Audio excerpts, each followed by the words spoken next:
2012 December 16-ന് ഡൽഹിയിലെ ഓടുന്ന ബസ്സിൽ വെച്ച് 23 വയസ്സുകാരി പാരാമെഡിക്കൽ വിദ്യാർത്ഥിനി നിർഭയ ക്രൂരമായ കൂട്ടബലാത്സംഗത്തിന് ഇരയായി.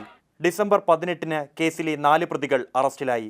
ബലാത്സംഗ കേസിലെ പ്രതികൾക്ക് വധശിക്ഷ എന്ന മുദ്രാവാക്യവുമായി ജനം തലസ്ഥാനത്തെ തെരുവുകളും അധികാര കേന്ദ്രങ്ങളും വളഞ്ഞതാണ് ഡിസംബർ 20-ന് ശേഷമുള്ള ദിവസങ്ങൾ കണ്ടത്.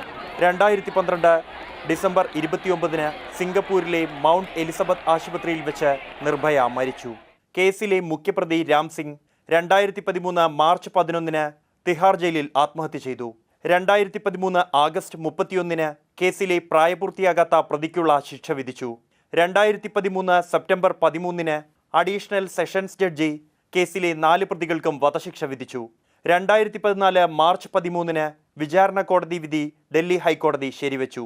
സംഭവം നടന്ന് 4 വർഷങ്ങളും 4 മാസങ്ങളും 20 ദിവസങ്ങളും പൂർത്തിയാക്കുമ്പോൾ സുപ്രീം കോടതിയും പ്രതികളുടെ വധശിക്ഷ ശരിവെക്കുമ്പോൾ വിധിയിൽ സന്തോഷമുണ്ടെന്നാണ് നിർഭയയുടെ രക്ഷിതാക്കളുടെ പ്രതികരണം.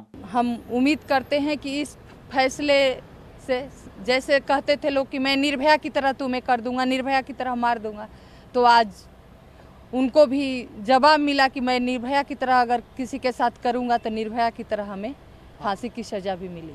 മാതൃഭൂമി ന്യൂസ്, ഡൽഹി.